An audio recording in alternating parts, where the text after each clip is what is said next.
Yeah. So that was lively. Yeah, it was good fun, wasn't it? The guys call The Flash. That's boxing in The Flash. The Flash. Listen, I was watching you read that book. I ain't read that book yet. Well, The Secret. Yeah, I ain't read it yet. I keep seeing it. I need to read it. Tell me a little bit about it. It's a powerful book, you know. Like people say, it changes their lives, and ever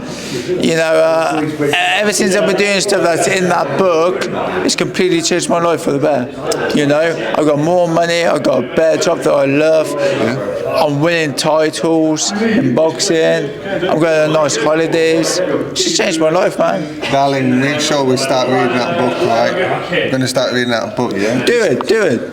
I'm all for reading is for leaders, right? Like reading, getting information, bettering yourself, especially as fighters. Like people think that fighters, in general, they get the stigma of they're not intellectual. You have to be very clever to be a fighter. I saw a lot of clever things you were doing there. So being ex-fighters ourselves, we were seeing little things that you were doing, and he was falling into the trap. Oh, what, in the press conference? Yeah, he was falling into the trap, reading a book.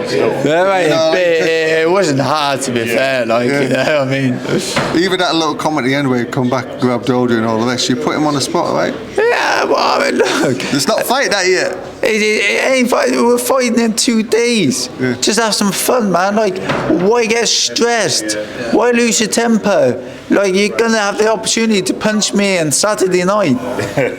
You don't need to hit me now. Yeah. Just chill, talk a bit of trash, enjoy it. Yeah. Suck it up, hold it in. It's experience anyway. That's what it is. I think you know what a lot of it is as well. I think he's struggling to make the weight. I think he's killing himself to make weight. He looks small. He looks quite weak, to be fair.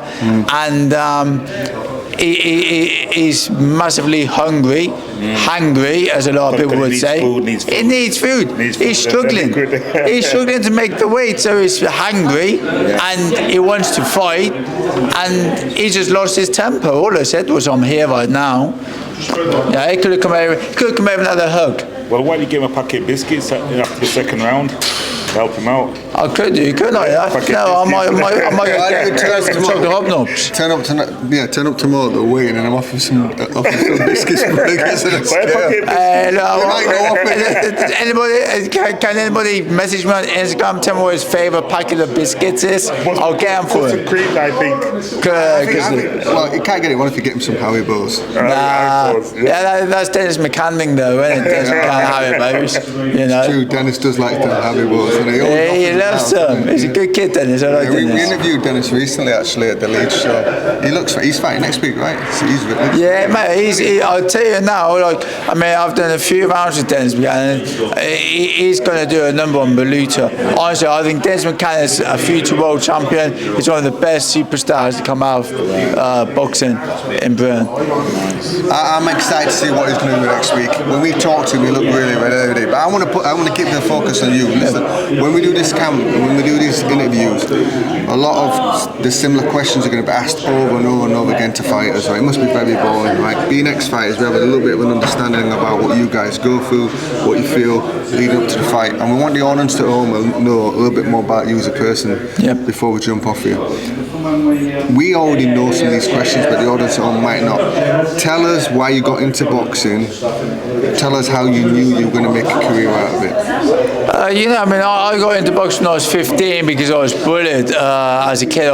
In school, I was quite a shy young lad. I didn't really have any confidence. So I was bullied when I was young, in primary school, so lower school it was back then. Then I moved, I was bullied in middle school. I moved schools again. And then going up to high school, I started getting bullied again. And that's why I started boxing. I had a fight next to a neighbour, and I went home with a few bruises. And my mum said, we got to get down to the boxing gym. I didn't have any confidence, and boxing gave me confidence. It built up like a bit of strength in me.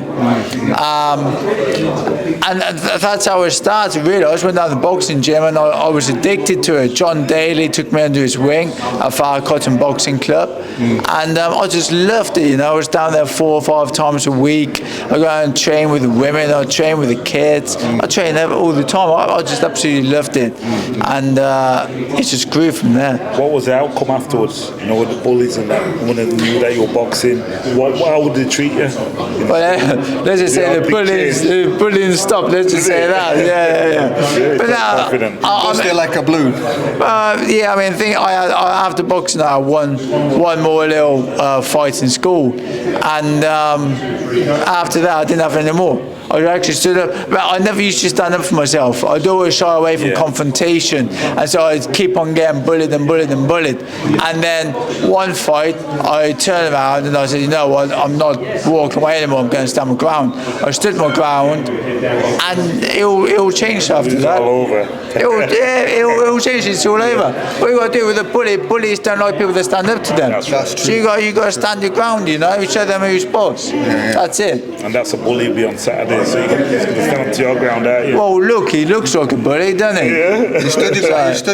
You stood your ground very well. Yeah, at the end of the day, there's nothing to be afraid of. Yeah. And I mean, I believe I've got God on my side. So I mean, what's a bully compared to God? That's Tell us a right. little bit about that. Tell us a little about that. That's what I'm saying. Because we're Christians and we just asked the same question to Ezra. Yep. And then we went quiet for 20 minutes. He had a lot to say about that. We get that. What does God mean to you? How does that get you out of bed every single day? Well, you know, look, I'm not a Christian. I'm not part of any religion. You believe? Okay. But I believe. That's the only thing you need I to believe. I believe God's in here. That's right. I believe God's in there. I believe God's in all of us. to go to church. So I mean, I don't go to a place to worship God, because the place I need to worship God's in here and in here. So like, to me, God's a part of us. God created everything: the universe, the world, the land, the house, the people, animals, everything. So like, if God creates everything, you're a part of God. So like, to me, all I got to do is just have faith that like God has my back. I talk to God every night in my head.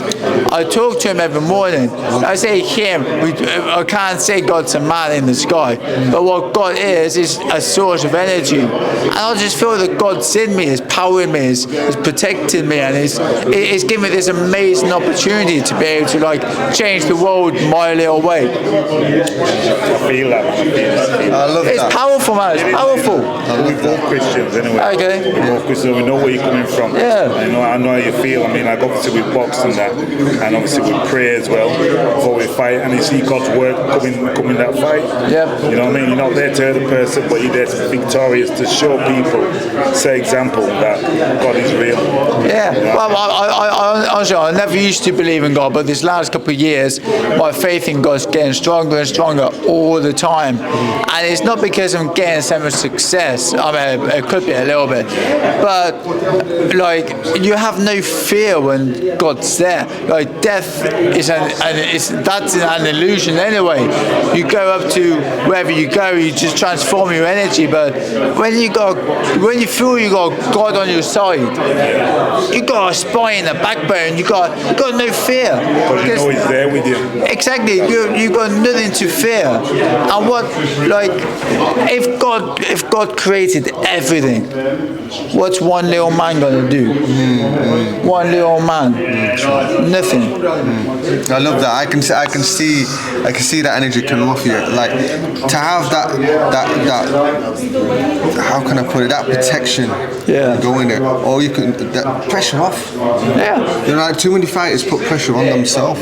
Yeah. But just take that pressure off. Go in there, prepare well, and do what you got to do. Right.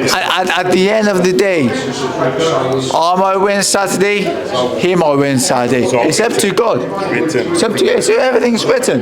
You know, I could be losing the fight, and then 8th round, bang, right hand, he's knocked out. I could be winning the fight, 8th round, bang, I'm knocked out. That's good. I can't do this. I can't argue with God and say, yo, I gotta win. He's got something in store for you. So Exactly. There's a reason for that. Exactly, and any time I've lost a fight in the past, I now see it. I see the journey I've been on. I've gone, you know what? I lost that fight for a reason. I wasn't ready back then. I couldn't cope with the success back then. I was young. I was naive. I was too easily manipulated and moved, you know, and I wasn't mature enough. Whereas now, I'm a different person. person. I can cope with the success. I have different goals in mind. I have different things I want to do. I want to help the world. I love Like that. years ago, I'd have any money I had, I squandered it. Now I don't. It's different. Do you feel like what you've learned from the past to now is you've got the right people around you, Yeah. who's for you? Because isn't it funny how when you're winning now everyone's around you, when you start to lose, You got loads of people. you start to find out, right? Yeah, I can tell you now, I know who my circle is, and it's a small circle, but it's the best circle I could ask for. I respect that. I respect that. Listen, I'm going to pray that you do well on Saturday. I've got Thank a you. feeling that you're going to put a really good performance on. I've really enjoyed talking to you. Thank you. I'm going to win. I'm going to win. You ask. I know that. I can see it. I can see it. I can see it. You ask. If you ask God tonight, He'll tell you I'll win Saturday Pray for you night. tonight. I'm going to pray Thank for you. tonight. Listen, this is part one, because part two we're going to pick this back up. After Part the fight. 2 after the fight with a win, with a belt still. Definitely. 100%, man. Sit down for an hour, 100%, yeah. tea and all that. Man, I love that. We'll come down, we'll come down and do an hour podcast. Yeah, I'll bring some cake or some steak or something. I see We that. can't bring Harry Potter because that's Dennis McCann. He He likes Jaffa cakes. Listen, I like no. I like hobnobs. Hobnob. No, Well, the normal or the chocolate? normal ones. Normal hobnobs. You've got to make weight tomorrow, so I'm talking. Yeah, that's all right. I'm good, man. I'm good. But listen, guys, tune in on Saturday. It's going to be special. Interesting It's going to be special, and we're going to talk after the fight on Saturday. Peace. Hey. In the final round,